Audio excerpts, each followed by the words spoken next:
Well, let's begin this morning with reminding you some of the stories that made your headlines yesterday. And this story is particularly important because it's headlining the Daily Nation this morning. Furious Uhuru Kenyatta breaks ranks with rebel MPs. It was always a matter of when, not if, the president will lose his cool over bitter fallout in his backyard. And yesterday he blew off the lead in a dramatic fashion. We're going to talk about that.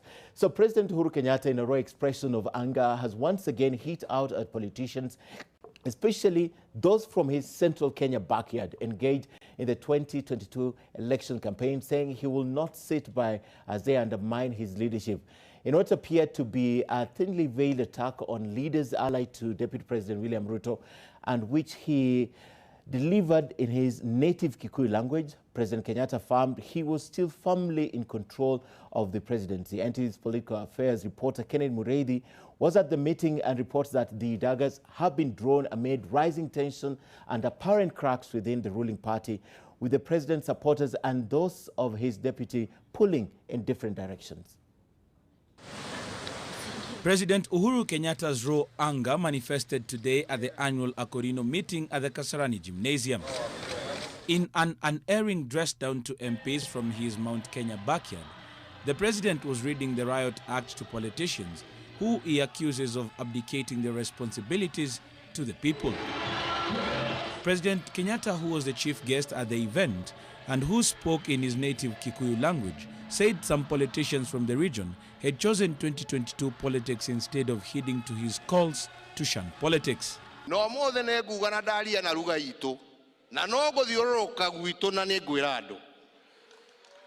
Mecoreno to Duleta Toreta Siasa Matiges Yeni de Hekiao.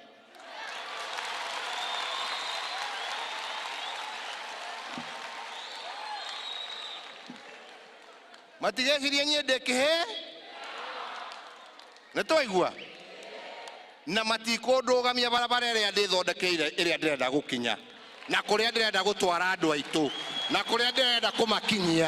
President Kenyatta, who has been quiet for some time as his deputy made inroads in the Mount Kenya region and won support from a handful of politicians and residents from the region, had some choice words for the politicians, whom he described as being driven by selfish motives in their engagement in constant politicking.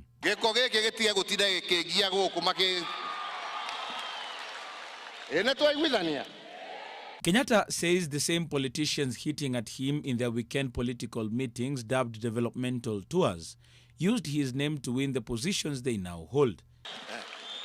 He said he will not hesitate to bring them down, as he still was the region's supremo.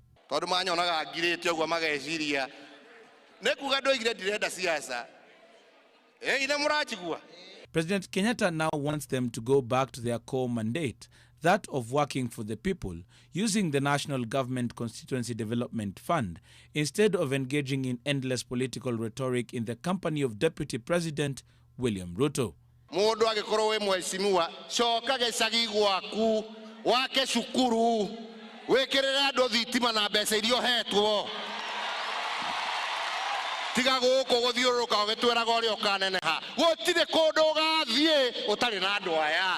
He once again affirmed his presidency, insisting anybody who thought otherwise was in for a rude shock.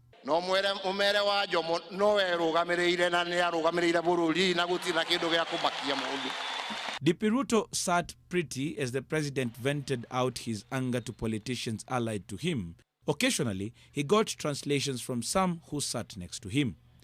When it was time for Ruto to speak, he praised the president, saying he would work closely with him to deliver on their manifesto. Wewe ulinichagua nikawa naibu yako. Mimi, Mheshimiwa Rais, I want to say I thank you very much for making me the person that I am today.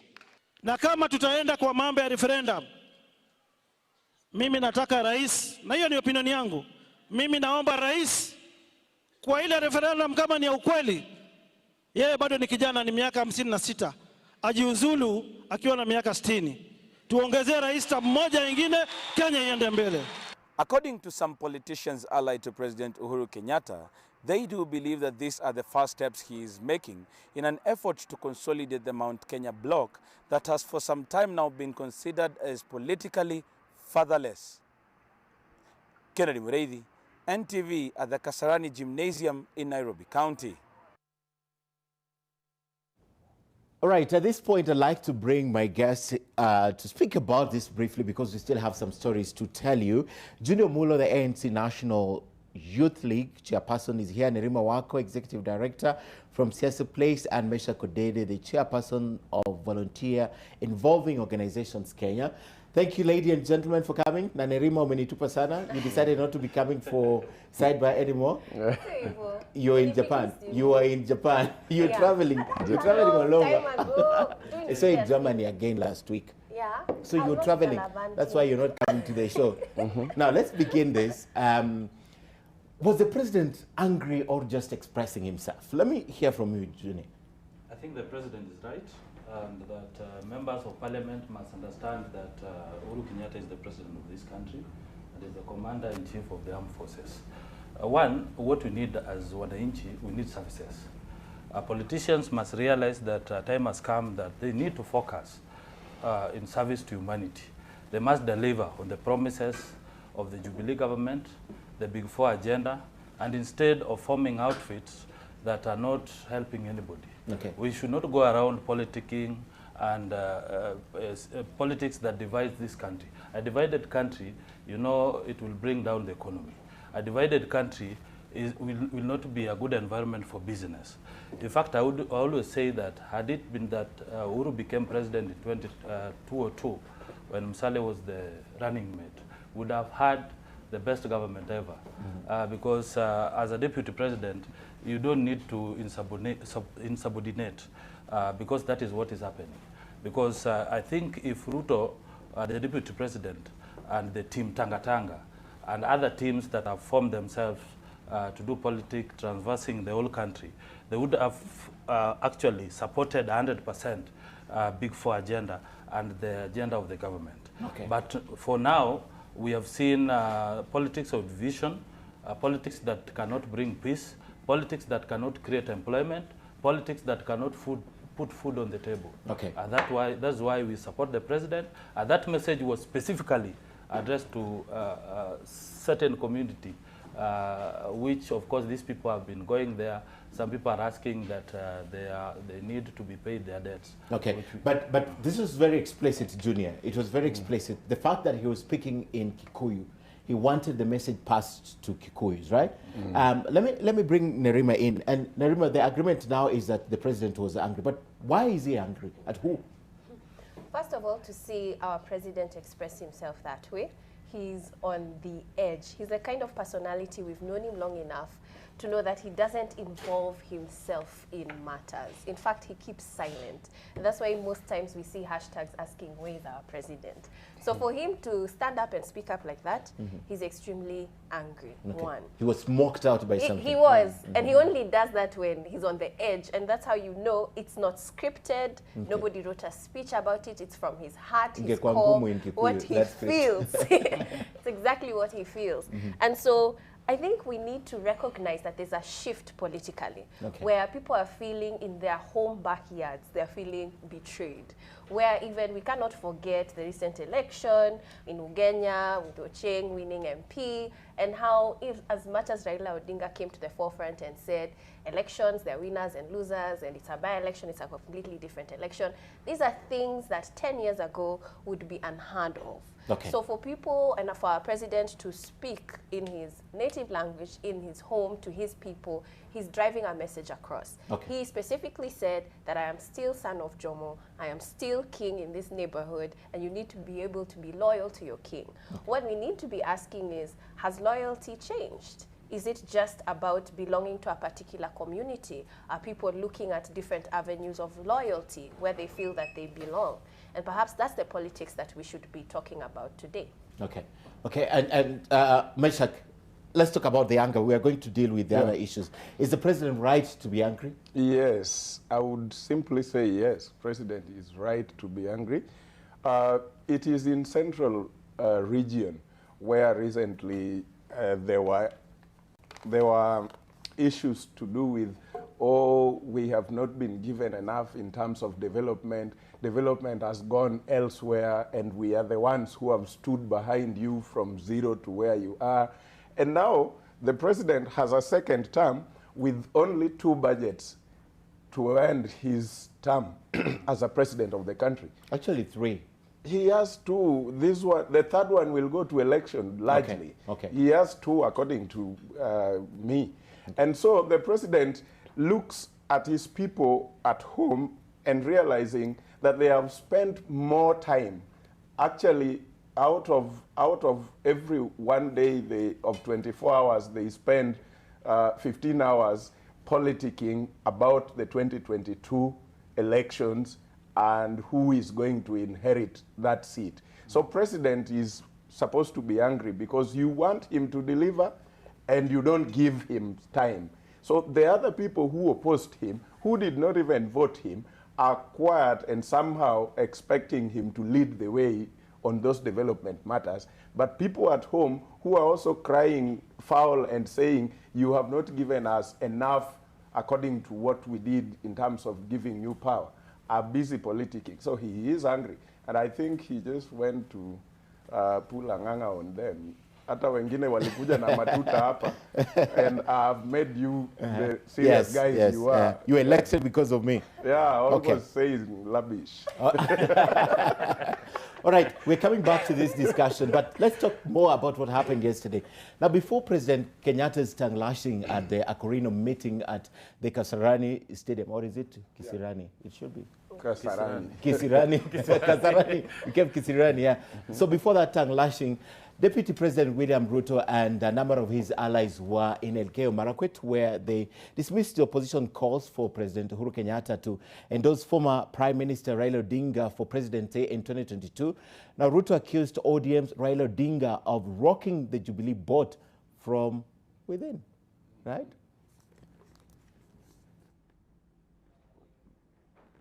Mesikia juzi kwa wengine wanauliza endorsement ya Mheshimiwa Rais. Na nataka sababu Uhuru Kenyatta anatoka huko kwetu Kiambu, niwaambie Uhuru Kenyatta ni mngwana, he's a gentleman. Yeye sio a political conman.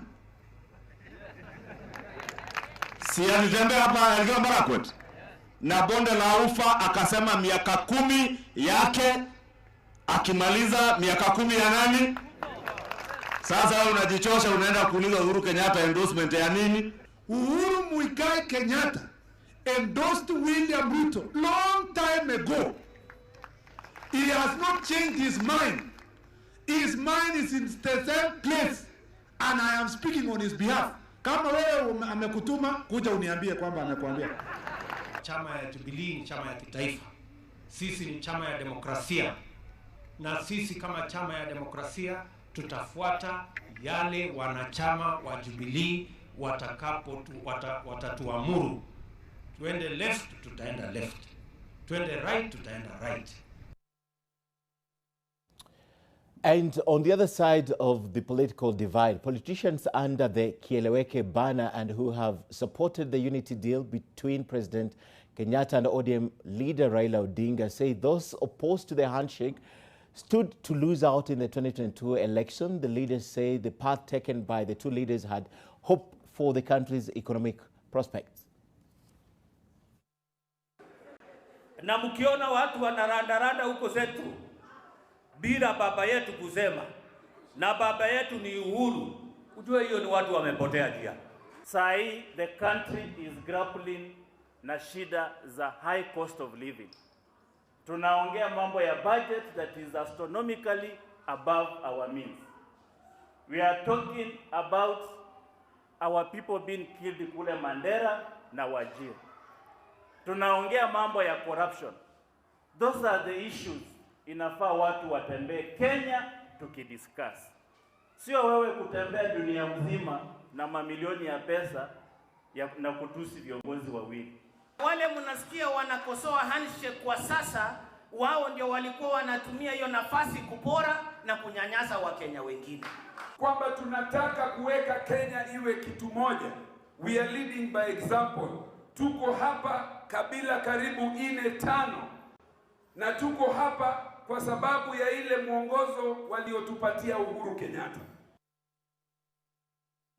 And elsewhere, one police officer is still unaccounted for after suspected Al-Shabaab militants yesterday, that's on Saturday rather, planted an explosive device on the road in Wajir, killing 8 officers. The missing officer has been identified as the driver of the vehicle that hit the IED. One police officer who had been reported missing since on Saturday has since been found with injuries consistent with the attack. There has been a number of attacks targeting police officers in the area. And on Friday night, there was an attack on the Buji Karas Center on Thursday. A similar attack happening or resulted in the kidnapping of 3 Kenyan police reservists from the same area. Right, let's go back to the budget and the proposals presented by the Treasury Cabinet Secretary Henry Rotich on Thursday continues to elicit mixed reactions from a number of Kenyans, with a majority holding the view that they were yet to feel the impact of the economic growth. Rotich, in his budget proposal, plans to raid the pockets of the mostly poor Kenyans to finance the budget and plug the deficit, even as economic experts cringe at the government's extravagant expenditure and borrowing culture. NTV's Zainab Ismail takes a look at the state of the country's economy in light of a not-so-friendly Mwananchi budget.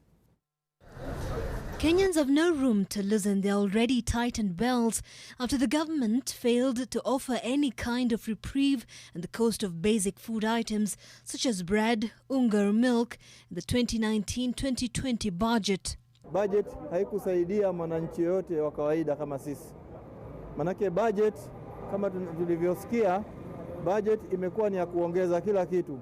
I want to ask Rotich, which indicators do you use to gauge that the economy has grown by 6.3% when Kenyans are suffering? We cannot continue taxing the poor in this country and yet expect the poor to get out of their poverty. It just sinks them deeper into poverty.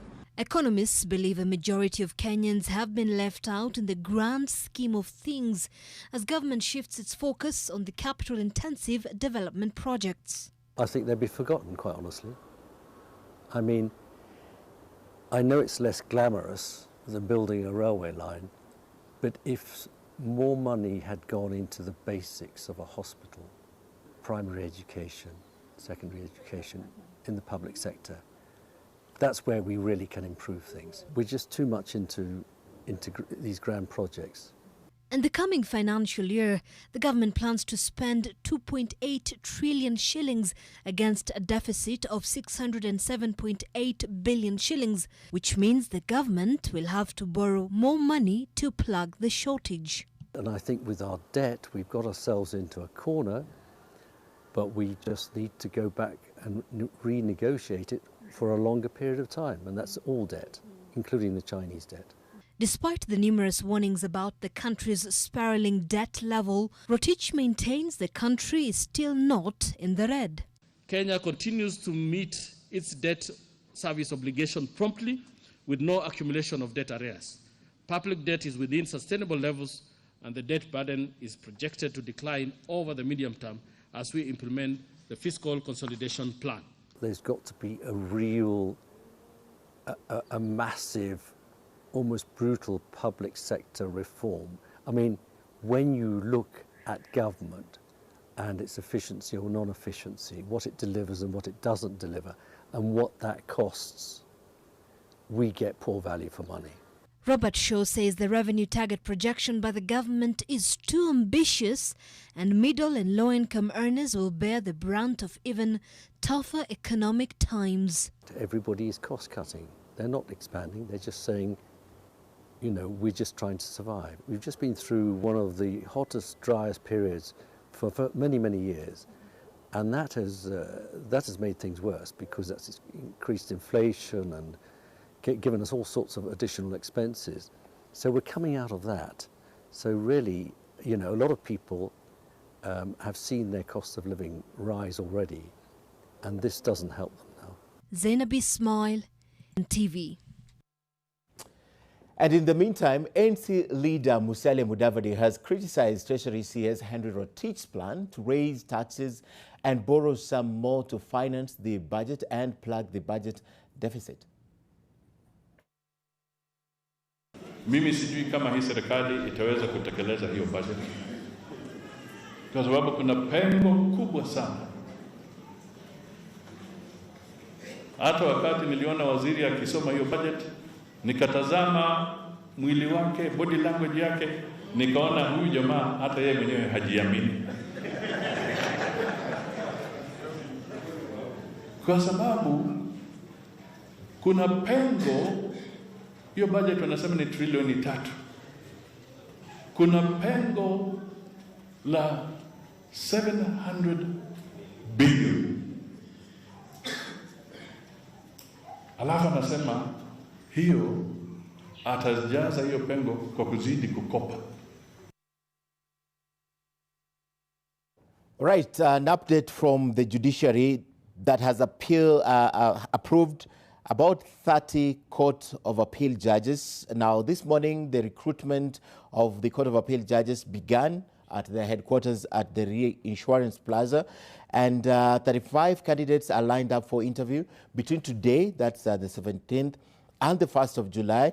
The interview schedules have been released. We will share it with you. And of course, the media has not been allowed into the interviews, but we were allowed to take pictures. We'll be bringing the pictures as soon as we have them. And of course, just to remind you, the Court of Appeal has approved a limit of 30 judges. Now, the current number of Court of Appeal judges is only 19. So that's one of the stories we're following up for you this morning. Well, let me bring back the conversation because I really enjoy discussing this. So let's go back to the politics of the day. Now, we have determined the president is angry.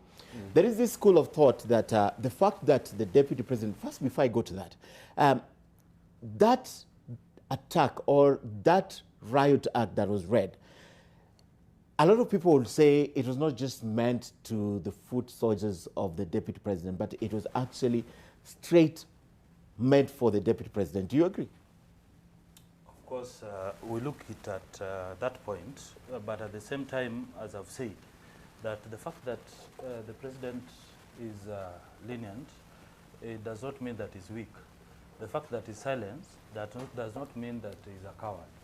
But we have seen a situation whereby this is not the first time that he has said that. The last time he said it in Embakasi, when he said there are people moving around. That's why we came up with Team Tangatanga. They said that people are tangering around. And this is a deputy president who is not supporting the initiatives of the president, the Big Four agenda. The deputy president has not come out to condone corruption that has entrenched. To condone or condemn corruption? Condemn corruption. Okay. And the deputy president has not come out clearly supporting the initiatives of the government and also, condemning corruption. And that's why the president feels that, yes, I have the government, I have the deputy president. I've been talking about corruption day in, day out. I've been saying that people need to be arrested.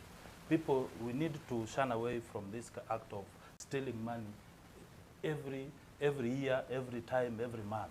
In fact, we have lost almost, alone in the Ministry of Water, we have lost 160 billion just with unknown projects of dam and other projects. But you see, Ruto has come out protecting and covering Waititu, protecting and covering these people who have been mentioned in this corruption war. And I believe that the message the president is simply saying that let us work together, let us focus on service delivery. Let us not politic. I wonder why these people are afraid, why they are intimidated about 2022. If indeed the president is going to support you come 2022, if indeed you had an agreement that come 2022 you're going to support me as the president, why would you go around making noise each and every time? Why would you just keep quiet, just work with the president, make the president achieve Agenda 4, Big 4 agenda, make the president leave a legacy on development? But Ombola, I don't agree with you that in entirety that the deputy president has not come out to condemn corruption. I don't agree with you. I mean, he has spoken against it. and he did not support Waititi. I don't hold brief for him, but I don't just agree that the deputy president has never spoken against corruption. That's not true. Give me an instant where he has spoken several times. The deputy president has spoken against corruption. He said the war on corruption has to be won. He has said that it has not, you don't have to target someone. Let's open this and let everyone be subjected to this. He's open to lifestyle audit and all. I mean, he's not just kept quiet and done other things. To me, I see those are political gimmicks. But he's done it. Whether they're gimmicks, you have to agree he's done it. Yeah, we need political goodwill to fight corruption. Mm-hmm. And a situation where Kenyans see president working together with the deputy in terms of condemning corruption, that is where Kenyans will believe that this war is really being fought by the government. But now when the president is speaking one thing and the deputy is speaking another thing, then it means that the country is not one in terms of fighting corruption. Okay. Nerima, something about the war that, I mean, the words, were they targeting the deputy president directly, or because it was in the native language of the president, you think it was targeting his foot soldiers? I think it's a mixture of both, because when you are targeting a team, you mainly you'll target the captain. You'll talk to the captain, but you're talking to the entire team. And I believe the fact that it was read, it was a strategy to instill authority, where you're reading something that, quite frankly, our leaders should already know. So you're doing it as a sense of, let me remind you, and let me remind you as an individual of authority to you. So it did come off as though, I believe, he was speaking to the entire team, not particularly one individual. Okay. Just to give them a sense of, I'm watching you, and I'm sick and tired of your behavior, and I will remind you as to why you are here, and I will remind you as to what you are doing is not considered within the law for me. Okay. And I think that it's interesting that he chose to read it there. I think that it's very interesting because it is a sense of power, where you choose to read it in a space where you feel it's your home ground and you will have your main support. If we were to think of it as a football game, you'd feel you have more advantage if it's a home game, where you're playing in a space that you have the people around you, the audience, in support of you. So in a sense, I think that was also to give him the sense that he is in charge, and he was showing that he is in charge. Okay. So, Meshach, the reason why this feeling is abound is the fact that if you look at the people the deputy president works with most of the time, there's a time that I asked this question to my panel on Sidebar, and what they said, you know, Ruto's, Deputy President Ruto's support is assured in his backyard. So he doesn't need even to work with people from his backyard, Kipchumba Murkomen, Aaron Cheriot and the likes, right? But on this other side, the fact that he's taken people and legislators and leaders from the backyard of President Uhuru Kenyatta. He had Kimani Wamatangi. I no longer see him, but I see Ishungwa. I see a lot of Babayao, that's the governor for Kiambu County. I see a lot of senators and members of National Assembly from his backyard. The fact that he works with them and the fact that Uhuru spoke in his native language, to a lot of people, that perhaps is the reason why he feels undermined. Because if I'm the president and I'm working this way, why would you be going around with the deputy president who is perceived as campaigning already for 2022?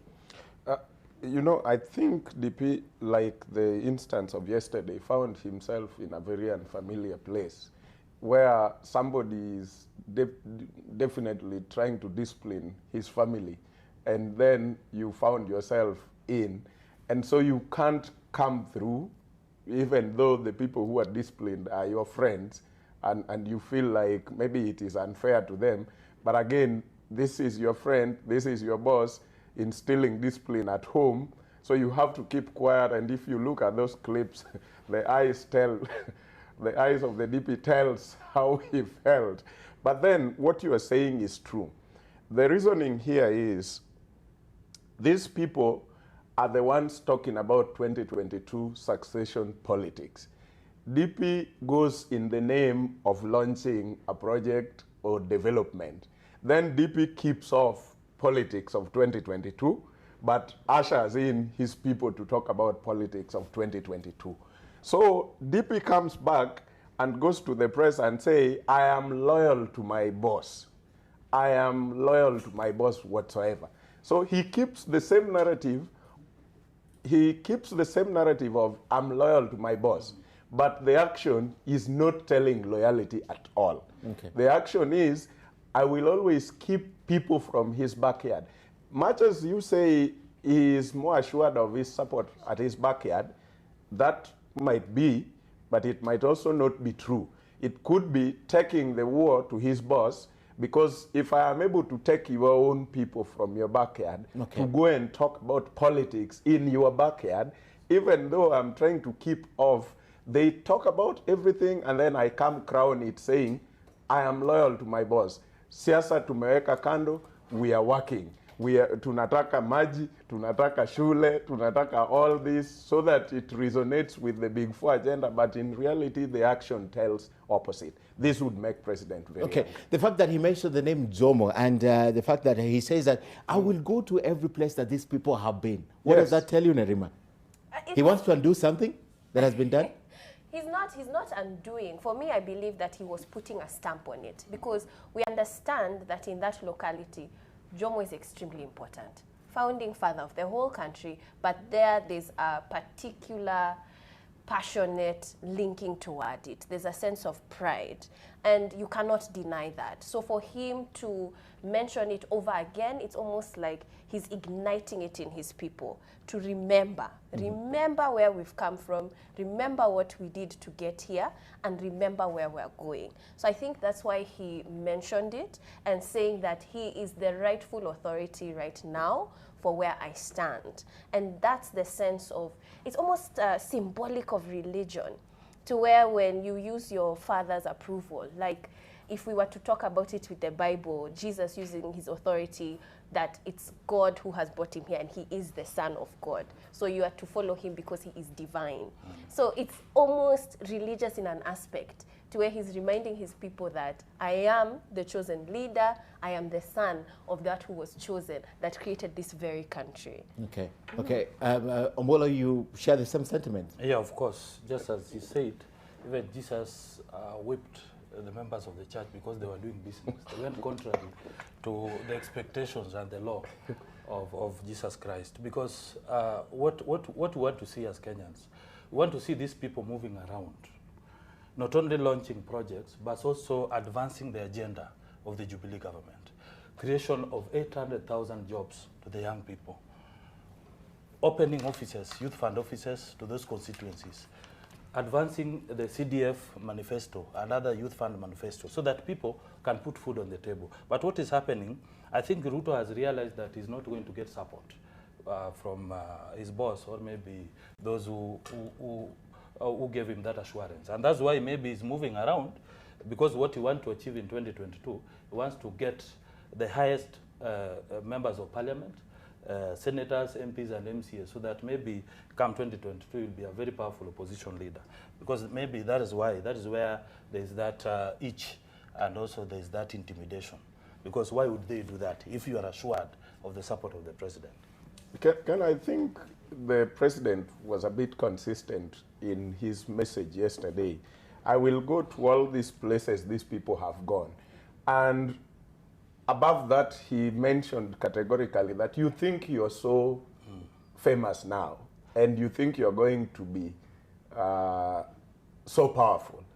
Meaning, you are going around, and because you are trying to convince people here and there, you now, and I'm quiet, you now think you're more popular in Central Province than I am, or in Mount Kenya region than I will go back to that same place you have gone to. And you will know that I am still more popular than you. Okay. In connection with what you're saying, there's a quote here by the Daily Nation. They should know that it's not they who made me the president. Yes. In fact, I'm the one who made them get elected. Walikuja na matuta. I'm the one who made them. Okay. And Nerima, talk to me about this. It was always a matter of when, right? Yes. Not if. Which means this was going to happen somehow. Yes. Somehow it was going to happen. Yeah. The president will lose his cool over a bitter fallout in his backyard. And yesterday, he blew off the lid in a dramatic fashion. So this is something that has been in the works. But what captures my attention is the picture and how the deputy president was calm, Nerima. He's always calm. I always find it surprising every time when we talk about the deputy president. We're always surprised with his reactions. He's a strategist. He knows how to be in uncomfortable situations and not lose his cool. That's his tactic. When we even see his aide men going around and campaigning for him, just as you mentioned, going to the podium and not saying anything similar, but talking about the development agenda. So that's his skill. That's his skill. So I think it's gifted. I think that it's something that he utilizes, but also it's a strength. Because when you react too quickly, when you react in anger, that's where you make the greatest mistakes. So it's easy to just remain calm, analyze the situation, and then come up with a strategy next. And that's something that our deputy president is very good at. He's very good at strategy. On the contrary, the president is not so good at that. I'll take you to the National Prayer Day, right? You saw what happened with the exportation of Prime Minister. Look at the reaction the president had right then. You know? And it's never been defined who he meant, the three. And I not want you to define your three. Probably it's you. He wants to add that was Britain. Obvious. That was obvious. But what does that tell of the way the president picks the cue and reacts? I think that's why people identify a lot with our president. You know, when you, as much as we're frustrated with how the country is being run, the amount of debt, when you talk to a Kenyan citizen, even just walking down here in town and talk about the issues, they'll say things are tough and all that. And then they'll be like, president, he can do better. But, you know, he's a good person. But he just doesn't know how to lead. You know, Kenyans just feel connected to him because he just has this sense of being real. And I think that's why there's so many memes around him with his face, because you cannot deny. When he's shocked, you will see it in his face. When he's happy, you'll see it right away. He just wears his emotions on his face and on his sleeve. And I think that's something that he has grown up with. It's his part of his personality. It's the way he is. And so it's one of those things where I believe that he is genuine, and it's very difficult for him to sit down and strategize. He's never been that kind of individual. He's never been, I say, the manipulative, the one who always has that card under the sleeve. table. It's always on top of the table. You can always say it. But was that planned? Omolo, was that planned? Do you think the president knew, when I go to this forum, this is it? No. Or is part by the moment? He never knew. Actually, to me, I took it as a comedy. Because really? Really? Yeah, of course, because, you know, nowadays we are used to such comedies. Because I think Uhuru is a selfless person. He's a person who believes in service to humanity. And it's come out clearly that he empathizes by what is happening in Kenyans today. And that's why he brought Raila on board. And after the handshake, he realized that there's a need for us to work together and bring this country together so that we can do business, so that we can help Kenyans. But you see now, with such kind of statement, when you want to import, telling the Germans, the UK people that you want to give them prime minister, and specifically refer to a person, you know, that is a comedy, because I think even Raila himself did not take it seriously. So as Kenyans, we take it as comedy and we leave it at that, because there's nothing much about it.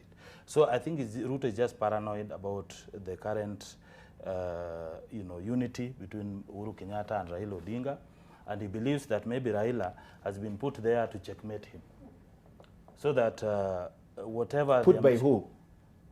The system or the deep state. We have the deep state or the system, whatever you call them, and you know that is a political strategy. Every year you must have a political strategy. And I believe if you look at the former vice presidents, you look at Kalonzo Musyoka in 2013. Kalonzo was a vice president who was loyal. He was working. He was going to different countries, bringing investors in this country. If you look at the Moise regime, where the president had the opportunity even to fire the deputy president. And that's why people have even coming up with proposal to amend the constitution so that we can give the president the power to fire the deputy president. I think even the president today, Uhuru Kenyatta, would have fired Ruto immediately. Really? Yes, of course. He's not fired They're joined in the anybody. hip. No. Okay. He might not want to, but let's look at how these two gentlemen joined politics. You would realize that Ruto has learned from many people. He has worked with Raila, he worked with Moi, he has worked with different kind of people, including Kibaki, during his term as the president. So Ruto is much of a cocktail politician, but Uhuru has learned from no one except Baba Moi, and he joined politics at a later age compared to when Ruto joined politics. So this is why he has not, it's not like DP Ruto does not get angry, he does. And probably in the boardrooms and those places where he meets his team. But because he joined politics a long time, he has been able to learn how to behave out there and how to put politics for what people want to see and what you are supposed to really feel in reality. But Uhuru did not separate where politics ended and where him as human being started. When he joined and that was it. And when he joined, Baba Moi was also going out. So he did not have a lot of time to actually, again, learn from even Moi himself. So Ruto has a bit of Moi in him, has a bit of Raila in him, has a bit of every other person. He has virtually worked with almost everyone in politics now and before. So that's what makes him a little bit cool, even though deep inside you can see he's burning. He's burning. Yeah. It's just human to burn. Yeah. I'd like to read you a statement attributed to the Deputy President that he said, the way you trust the Akorino Church, I also believe that you trust me to be your deputy. I'm here today because you gave me a chance out of a million of Kenyans, to which I'm grateful. Thank you for making me the person that I am today. Playing by the gallery or just out of the heart speech? If I may say, that might have been before he knew what the president was going to say. What was coming. Yeah. So you can't really tell if he was playing by the gallery, because I am not sure what president was saying had been shared by anybody else. Because everybody expected president was going to speak like someone speaking to the nation. But all of a sudden, president made that meeting a home meeting, where we need to speak our language at home. So we assume that we were not there, we didn't hear anything. He was talking to his sons and daughters at home. So the DP found himself, like I say, in a very unfamiliar place. And what he was saying, I can't really make of it like playing to the gallery, because he was not aware of what was going to be said after that. And now this threw every mud on his face, because you were so nice. And then the person speaking next after you makes it just too bad. Like, but the fact that Nerima, the Deputy President, knows what to say and where, like that was touching to the heart of the Mount Kenya. Yes. You know, when he spoke like that, means you gave this guy who's your son, trusted me with this and all, right? Yeah, and back to it being strategy, because obviously, even if it was before or after, and he might not have understood what was said, he knows that the president would not say anything negative to his people when he's at home. So that's why he did the connection. He connected himself to the people that were being spoken to. But and that's why he said that. He was also leading Uhuru to what Uhuru should say. You know what, people who talk to you and giving you thoughts. Ideas. As they speak, you can so say. So he was trying to give Uhuru ideas of endorsing him. So he endorsed himself before the people of Mount Kenya, that you trusted me out of millions of Kenyans. So that Mount Kenya would say, ouch, that is really good. These are two good friends. Kumbe, he is the next after our president, because our president trusted him. I'll talk about endorsement in the next hour. And again, he wanted to play a good boy. Because you see, the meeting was not just attended by Korino only. It also brought on board all MCS, members of parliament from Central. So he saw this as a platform. We call it a political capital, where he wanted to resonate well with these people. He wanted to tell these people that I respect your boss. I work closely with your boss, and I'm with him in everything that is happening in this country. But little did he know that the president wanted to use, president had seen that this is the opportunity to tell my people the truth, what I feel that comes from my heart, that I feel offended by what you guys are doing, going around, moving across the country, not focusing on my agenda, but focusing on 2022. Politics needs to be set aside. We need to focus on development. And I think he realized that he's strange there, and he didn't expect. He was just setting pace for president to speak what people needed to hear. Yeah, that's the only thing he could have said, really. Because you can't enter someone's house and start insulting them. Okay. So that's the only option he had. So from the face of it, you're working together, but behind the curtains, you're working to undermine someone. So it must have been, I'm still on this, it must have been very awkward, because the whole time the president spoke, I am sure the deputy president in the colloquial language was floating. Throughout the speech, he was floating. So I'm imagining when he sits, and now he has to bring a translator. Yes. And then it hits him. This is it. But of course, he could read the anger from the president's tone and expression and all, right? Yeah. You look at how the president was talking and even lifted the microphone. He was very angry, actually. You know, passionate about it. Sat down. Maybe Ruto was telling him, boss, but you see, he was just delivering the message. He was just telling these people that I am tired. Let us stop politics. Let us focus on development. Let us fight corruption. You guys help me achieve my legacy. Let me achieve my dream. I've served for 2 terms, and I want to leave this country a better place. So whoever comes in, let us not discuss it now. Let us wait for the right time to endorse whoever will become the president. And I believe that right now Kenya is not ripe for serious politics. We are just three years away from now. And you see, after coming from a divisive politics in 2017, the good thing that these people can do is now to settle and leave Kenyans to focus on what can help them put food on the table. But again, Ken, I can't really say that DP was not aware of what the president was saying, because DP is a smart guy that I know he is. He could tell from the body language, because if you have a whole stadium filled with members of the community or the church, and you have a number of leaders who accompanied them, especially those who are from Mount Kenya backyard, and the president is speaking, and the only people cheering are the masses, but the leaders who have been having your campaign on and off every day are not cheering. Any smart guy would tell that my boss is not speaking something that is good for us as Team Tanga Tanga.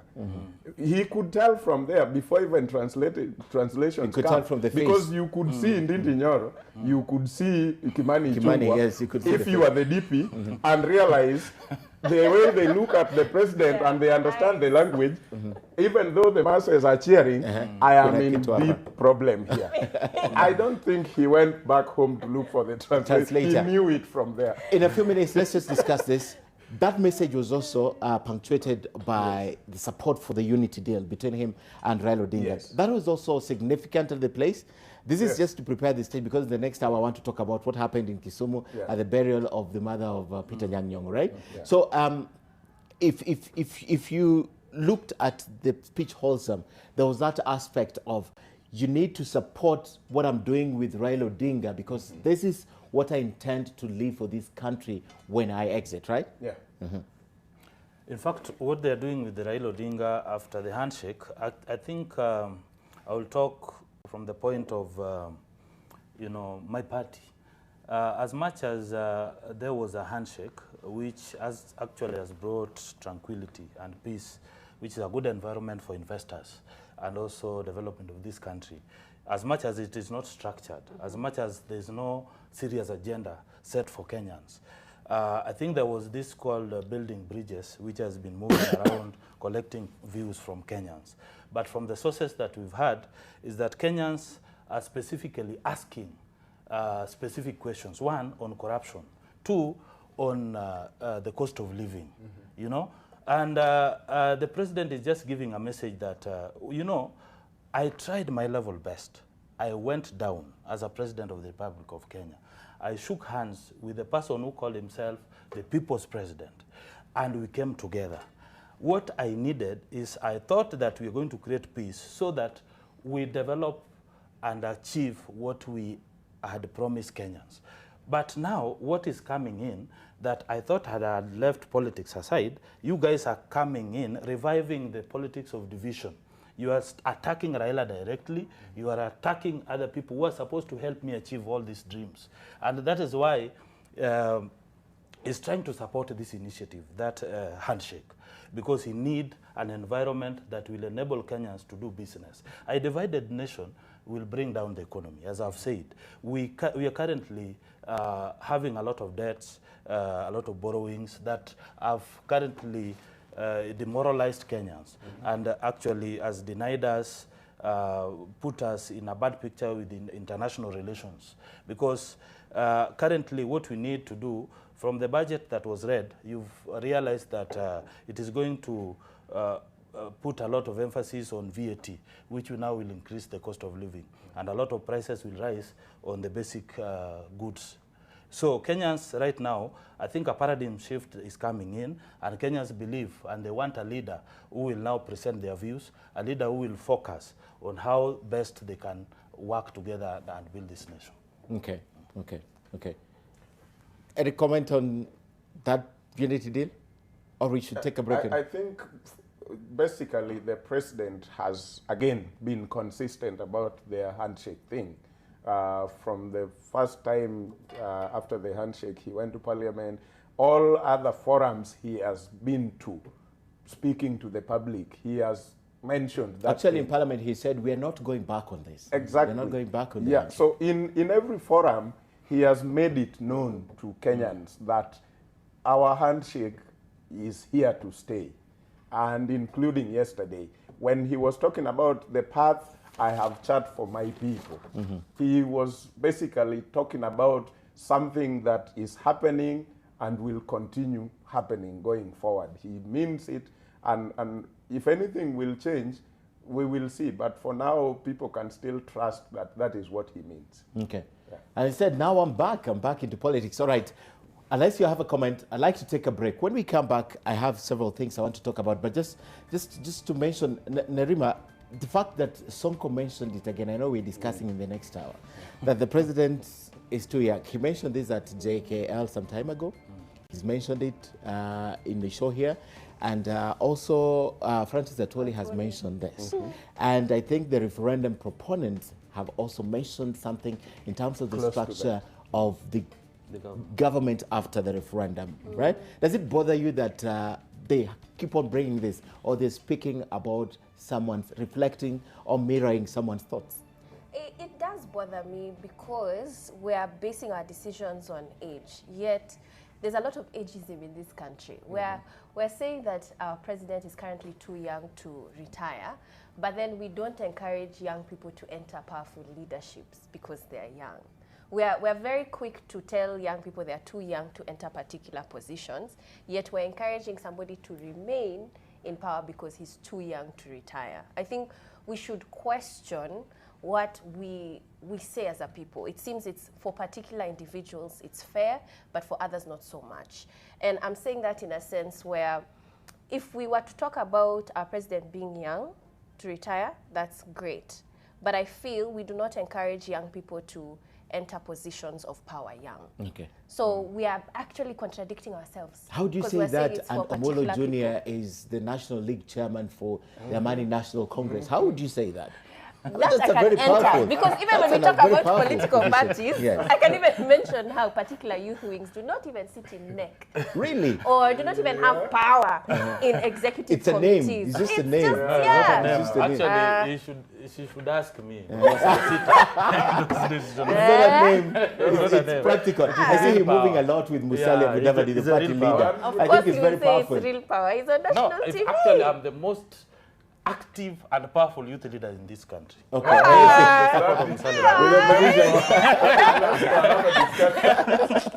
That's arguable, right? Same reason why I don't go for these youth party things. Because they really mean big title, but very little power.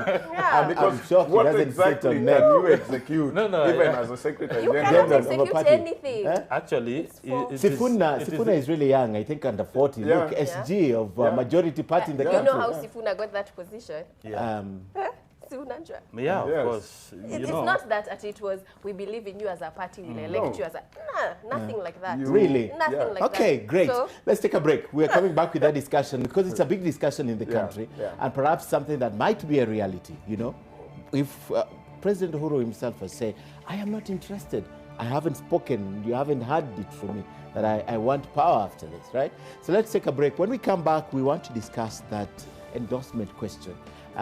Was it time for President Uhuru Kenyatta to endorse his deputy at that meeting? And what was that happened in Homa Bay, or in Kisumu County last week, the burial of the governor for Kisumu, Peter Nyanyongo? What is it that happened, that call? Right, when we come back, we discuss that, plus we still have a lot. Stay with us.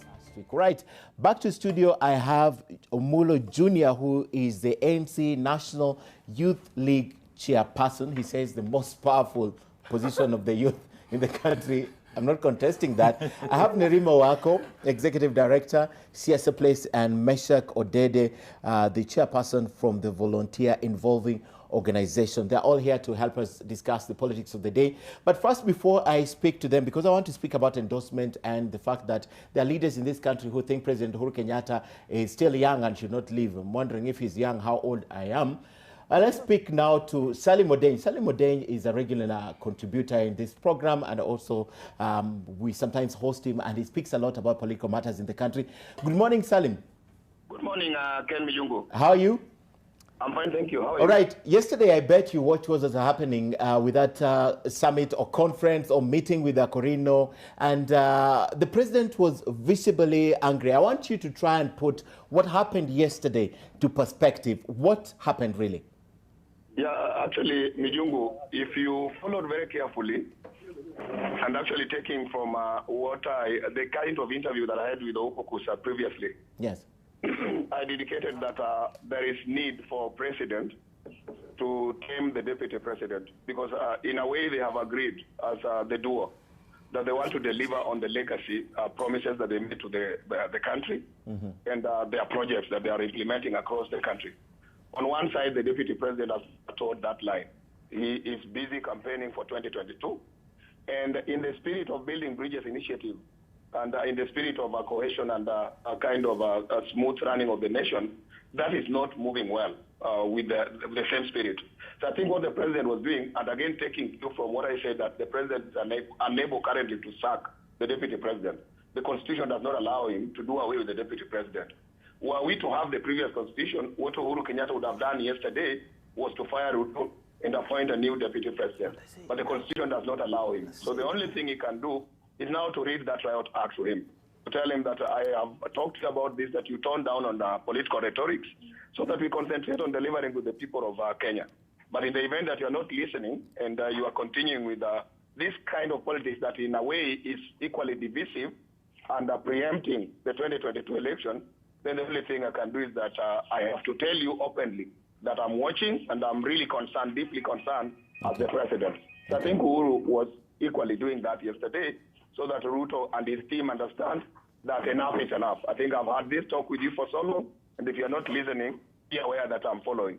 And I will hit back at the right time. Okay. All right. The fact that you say that tells me that you have the feeling that the president is frustrated by the deputy, or the fact that the deputy and his foot soldiers are going around the country campaigning. Do you think from the tone, the voice, the expression, he's really frustrated? Yeah, you know, just by virtue that I've said that if you work with somebody, you are in a marriage that is forced. A marriage that, okay, it was not forced initially. You agree to enter into a marriage. And later on, that marriage seems to be failing, but you do not have power to to move away from your partner. You have to stick together, come what may. Then you feel frustrated, because I'm saying the Constitution do not give the president power to do away with Ruto. Okay. Then he must be frustrated, because in a way the president wants to move this country forward, in the spirit of the handshake, so that we move forward. If elections will be there in 2022, we'll conduct elections. Him as the president, and he said that he is not interested in power. Okay. Of course, even if he was interested, the constitution will not allow him to run again. But then he would want to leave a legacy. He would want to leave a coherent and cohesive country, a country that is moving together, that has a vision, that knows the focus where they are heading to. Okay. So in the event the deputy president and the team Tagatanga are not listening to this, I think the president, from the tone and even from the manner of speech, the president looked more frustrated, especially knowing that he couldn't do anything to do away with the deputy president. Okay. I want to take you back to 2017. One of the last campaigns that the Jubilee team had was in the Rift Valley. And during that campaign, the president spoke to the Rift Valley in general and said that by 8:30 p.m., yule jamaa kitendawili ameenda nyumbani and you have voted and we are back to State House. And let me finish my 5 and then when I'm done, huyu Ruto achukue. And yesterday, one of the things that the deputy president said before the president spoke, I'll read it to you. It's in the Daily Nation. He said that the way you trust the Akorino Church, I also believe that you trust me to be your deputy. I'm here today because you gave me a chance out of millions of Kenyans, to which I'm grateful. Thank you for making me the person that I am today. Thank you for making me the person that I am today. I want you to underline that as your comment. Yes. I think the constant reminder by the deputy president to the president of what they agreed before. Of course, it is it's in public domain that during their campaign, the president in several locations said that nitafanya yangu 10, alafu ndugu William atafanya yake 10. So that's in public domain. But the moment that the deputy president wants to constantly remind the president, in itself, it appears like he is doubting. He's not confident that the president is able to keep that promise. In any case, that was the promise between the president and the deputy president.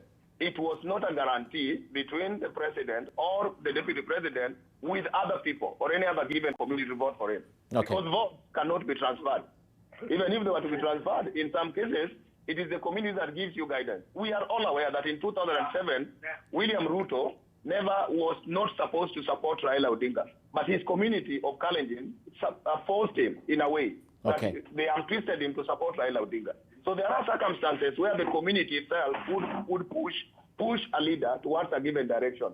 So my worry is this constant reminder by William Ruto to Uhuru Kenyatta of what he promised, what is in public domain. If I were him, I would keep quiet, nichape kazi with the president. When the time comes, I will tell Mr. President, this is what we agreed. And the president is a gentleman enough to keep his promise. But if you keep on reminding him, it means that you are doubting his ability to keep a promise. Okay. That is a legitimacy and credibility question. The president is not credible enough to keep his promise. All right. I think if it is repeated so much, it can be repeated to his irritation. All right. The president's irritation. All right. And finally for you, Salim, the deputy president has made this very clearly. No one, no community owes me anything. Yes, he said that several times.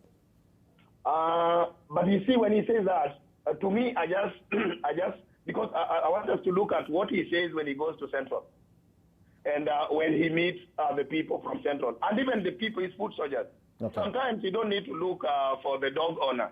Sometimes you just need to look at the dog, identify the dog, and if you see the dog barking at you, you know that the owner is actually the one who is cheering the dog to go ahead and bark at you. Okay. So the people from Central Kenya who are backing Ruto, what are they saying? And Ruto has not stopped them. They're saying that we have a debt, we have to pay that debt. And initially, I'd also say that Ruto is the one who is messing up his own chances because he started by antagonizing both his boss and Raila Odinga.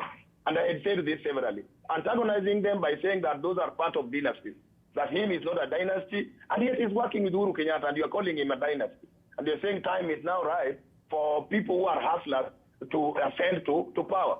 And even if you look at those people, they're not dynasty per se. Raila Odinga made his own way to power. Uhuru Kenyatta contested, lost.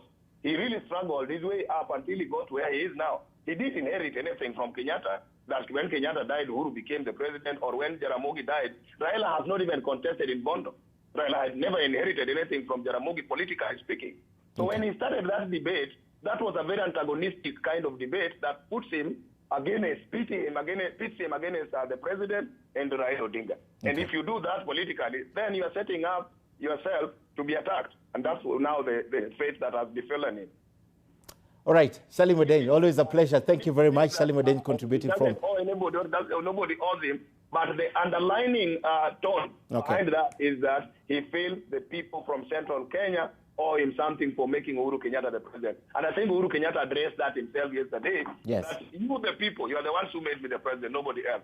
I think it was in response to what Ruto says or what he leaves unsaid. But still, we understand it from his comment. Okay. Salim, thank you very much. Asante sana, Erokamano from Kisumu.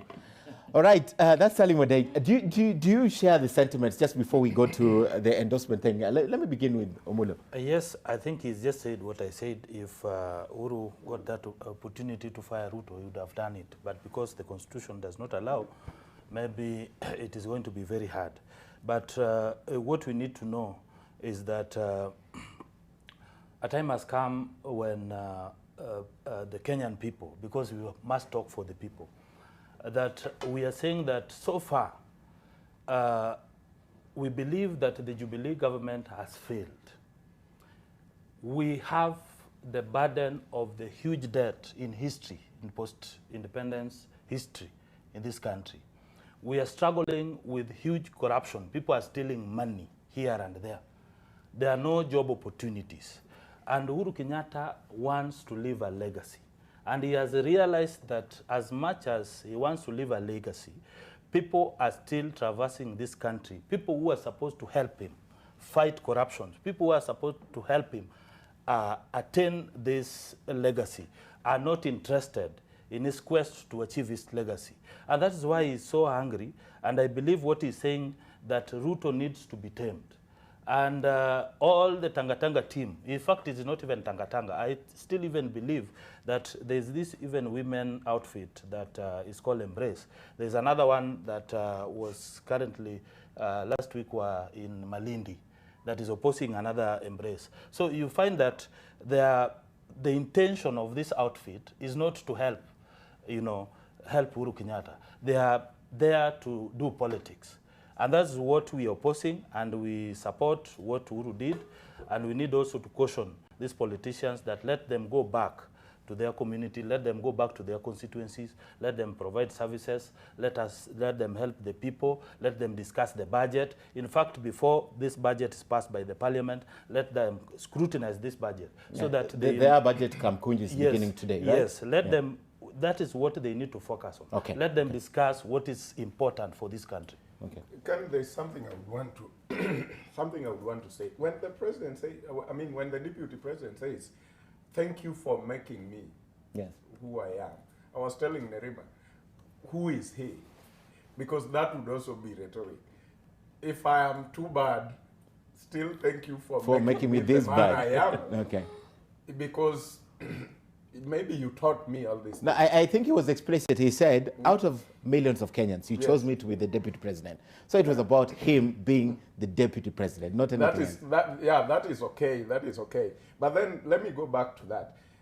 If deputy president is going around carrying someone like Honorable Kimani Ichung'wah on his bandwagon, campaigning for 2022, and talking about how the DP has brought development, because he goes in the name of launching development projects. And this is a chairman of the budget committee, who we all know this new constitution from 2010 has given parliament opportunity to do the budget. The cabinet secretary only comes to read and talk about the measures of how we are going to raise the revenue for the budget that was made by parliament, which definitely has everything to do with the budget committee. So the chairman of the budget committee is in the bandwagon of a deputy president, saying they are launching Maendeleo project all over, brought by the DP. Honestly, if you are president, wouldn't that mean something to you? Wouldn't that mean that this guy is actually lying to my people in my backyard every time that he is the Maendeleo guy? When I know this has been done by the government, the parliament of Kenya and government in general, which I lead. Because remember it, I will take you back, it all came from the time Honorable Moses Kuria and the rest came out to say, Central, we have not seen maendeleo. We vote, but maendeleo is taken elsewhere. You need to be serious. Then Moses Kuria hibernated behind some other things and went another way. He took his own party, left the other. He took his own party and left, and he's now looking for presidency. Now left the likes of, because they were with the likes of Honorable Nditi Nyoro, the Honorable Kimani Ichung'wah in that bandwagon before. But now he has left them. So this thing continues, but Honorable Kuria is in between. Kieleweka and Tanga, some people call Kieletanga. They are neither here nor there. So the president is saying simply to those people in one word, you either go back and work so that people know the government of Uhuru Kenyatta is delivering. The whole message you are taking to my backyard saying, the guy for Maendeleo, it is him who comes with Maendeleo, no one else. The man who is your son has forgotten you. The Maendeleo guy is this other guy. And so when we look at the possibility of the president getting a little bit frustrated, it is there because the constitution as it is will never allow, and some people have actually talked about this in some quarters. Even the DP himself have mentioned at some point that I was elected alongside. You know, I don't know if you had that, but he said it someday, that I was elected alongside President Uhuru Kenyatta. So I'm nobody's appointee. So that means it works for the president. What I don't know, Ken, is whether the meeting at Elgeyo Marakwet was happening before the meeting in Kasarani. Because it was before. Because if it was happening before the meeting in Kasarani, and trust me, the president had already seen everything that was said in Marakwet. And so you go with your team and say 1, 2, 3, like what I see Senator Murkomen say. He is the one who said here, and Ichung'wah and the rest. He said, akimaliza yake tano, I mean kumi, the DP will pick, amaliza yake kumi. They were talking about that in Marakwet. Then all of a sudden fly, join the president, sit pretty, and say, we are loyal. No politics of 2020. No one will believe you. The president came out guns blazing. Okay, Narima? I think that we all agreed that the president was giving a warning. I think that we all know that he is angry about the whole situation right now. And as far as him not really having the powers to fire the deputy president, I don't know if he had those powers if he would, because I feel that our president had many instances, including cabinet secretaries, which he appointed to fire. But we're still waiting on that due to corruption charges. So I don't think he has the personality to fire individuals. The only but he did fire Rachel Echesa. And then we don't even know where that story went. We don't, but you know, also with Echesa, it can't be linked to political. Like, we cannot even go into that subject matter. You know, it still can, because he can still be considered part of a particular team, which now they will start saying that they are being targeted. No, he decamped last week, but won. He's now with the ANC. You see? Decamped, yes. Yeah, he decamped officially and supported Musalia Mudavadi. I think he's been out of the country for a while. Yes, but at least that's an example of someone the president fired. Yes, I think the reason why the president has not fired this CSS, because I think there's a lot of blackmail in this marriage. I came with my people, you appointed my people. Before you fire them, let us discuss. Because maybe there's some political influences that come with it. So there's a lot of blackmail, to the extent that the president is between a rock and a hard place. Okay. That is what is happening. Okay. You can still say that if it was he was to fire his DP.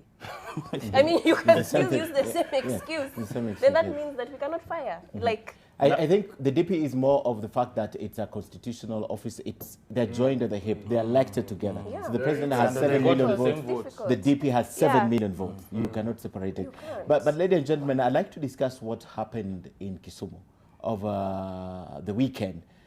And this is also interesting. I like to play the story we did, but a lot of people think that the leaders from that section of the country were asking the president indirectly and some directly to endorse Raila Odinga. They were becoming tactical with it.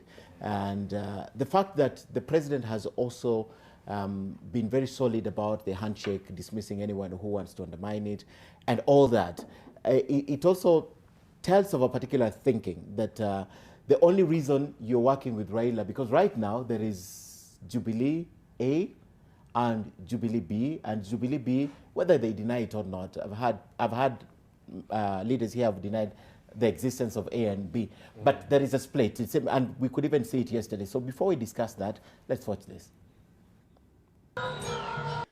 ODM leader Raila Odinga on Friday played the host to President Uhuru Kenyatta in Kisumu County. They had both attended the burial ceremony of Kisumu Governor Anyang' Nyong'o's mother, Dorka Wino Nyong'o, in Rata Village, semi-constituency.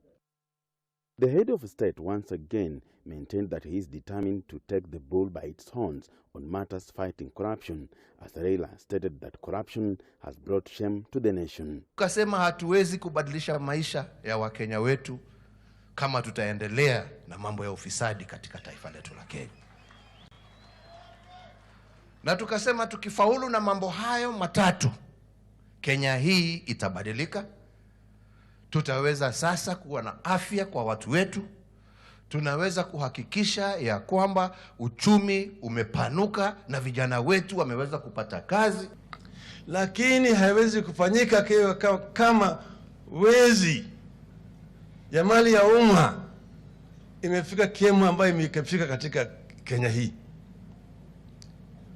Kenya inacheza kwenye Super League ya ufisadi. ODM chairman John Mbadi and Siaya Senator James Orengo asked the president to declare Raila Odinga his preferred successor, but the president instead cautioned against early politicking over the 2022 succession, asking leaders to focus on delivering pledges. Just go back and think about it and sleep over it. That when you are living, we pray that God gives you life, gives you strength and energy. Please pray that you leave somebody in office who is going to continue with the fight against corruption. Don't leave a person who is going to reverse all the gains that you have started. So I hope and trust that you and Raila Odinga will be guided towards giving us a new dispensation, including the referendum. We don't need to repeat them. So my plea, as my mother goes to heaven, to tell Jesus she's left a referendum behind. Bwana Yesu asifiwe. The time. All right, we just faded it, but that's the gist.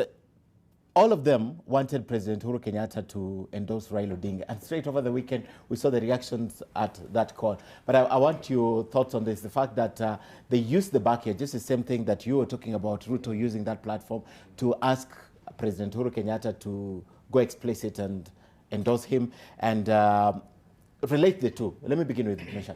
I think it is wrong. Definitely, it was not the right forum to even talk about that, number one.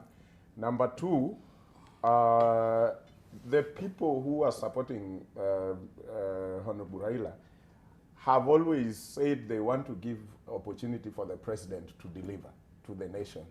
So they definitely know, any smart person would know that whatever it is that we are going to ask will definitely attract reaction from elsewhere in other parts of the country. And it will end up in the same politics we are saying people should stop. So for me, whether it was excitement from our party leaders like Honorable James Orengo and Mbadi, I don't think it was right. I didn't know you're in ODM. You didn't know?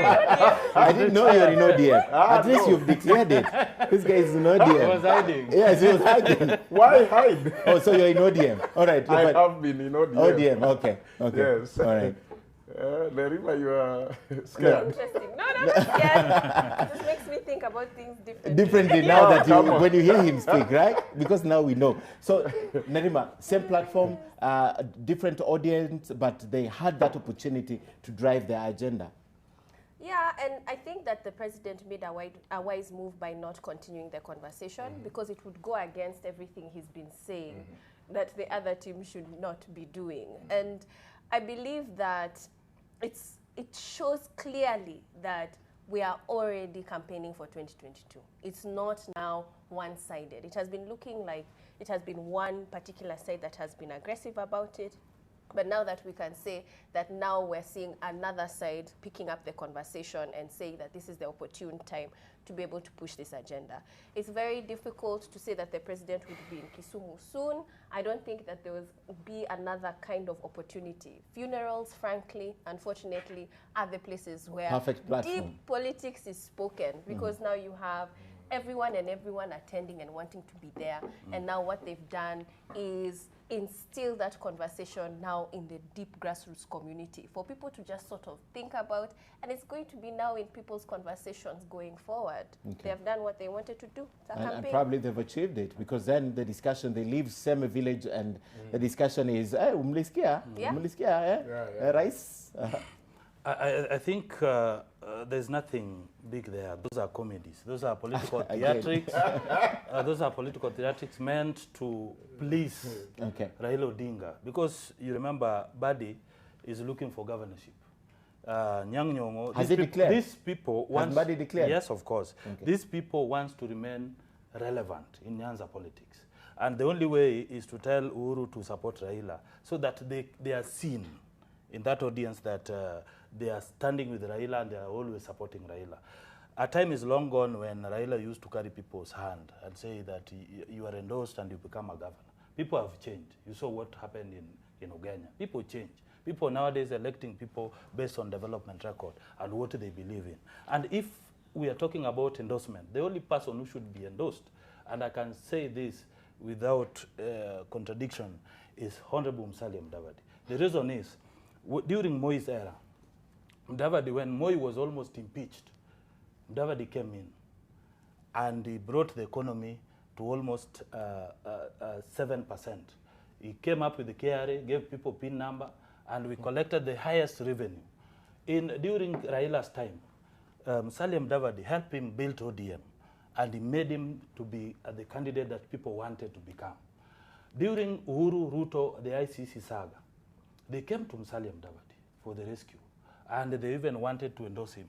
They said, you are the only person who can help us. You are the only person who can lead this country.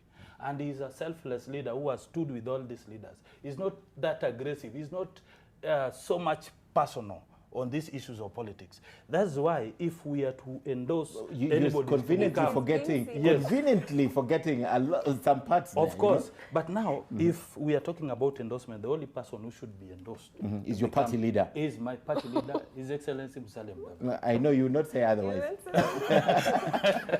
I don't even know.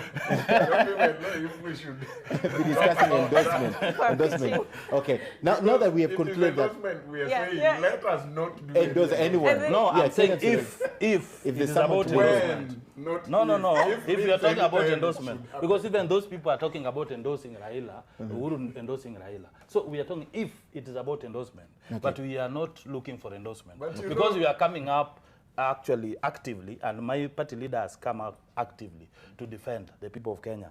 A time when there is no official opposition, a time when people have left.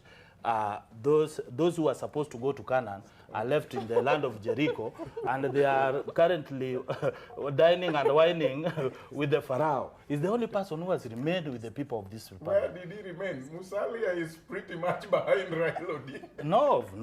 Who said so? Only Weta went because he declared and said it will be messy and noisy. And casualties are there. Okay, ladies and gentlemen, even as we end, I began a conversation at the top that we have 3 minutes on the clock. I'd like to hear your opinions about this. The fact that there's this faction that's still thing, and the governor of Nairobi County mentioned it yesterday, that President Uhuru is still young and he's going nowhere. Perhaps let me begin with you because Nerima had spoken about it. Meshach. Yes, I think this is something that is in the mind of some people, and it takes a few, like you said earlier, we have seen Atwoli, we have seen the governor of Nairobi, and a few talking about that. But I would still say the same thing as Nerima said. It shouldn't be on the basis of age. And even when we say young, young compared to who? Young on what grounds? Because in the same funeral, President Uhuru himself says thank you to Nyong'o's sister who delivered his firstborn son, who is now a man with a wife and a baby. So when we still say young, and this is a grandfather, what young is young then? Is young in Kenya a different young in other parts of the world? Okay. So probably if we are saying, those who are saying, let us give him a little more chance, then they should bring another reason, but not because of age. Because of age. Yes. Omolo. I think we've been very clear on this, and I think my party leader, His Excellency Musalia Mudavadi, has always said that if it is about creating other positions, then there is no need for us to discuss about referendum. And if you look at the budget, IEBC has been given 4.8 billion Kenyan shillings, which means that the referendum issue is not factored in.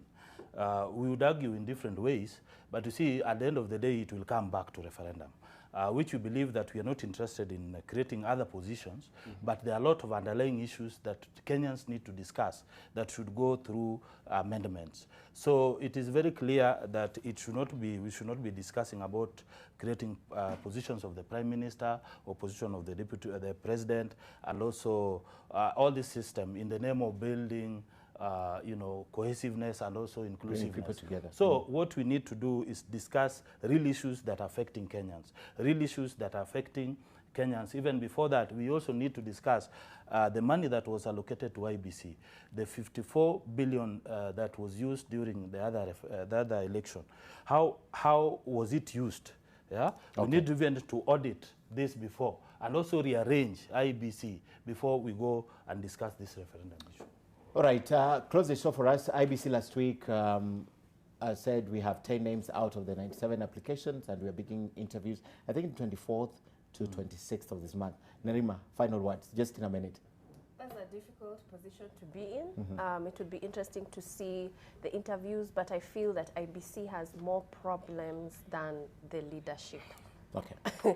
They need to also review the structure of it, and even being underfunded. And us having a census, whether it will happen or not, is also another question. So we're talking about a census, perhaps a referendum, perhaps an election. It's a busy year, so it will be interesting to see. All right. Thank you, lady, and thank you, gentlemen, for coming. Omulo Jr., Nerima Wako, and Mesha Kodede, thank you for coming. Hope to see you another day when there is hot politics to talk about. I thank you.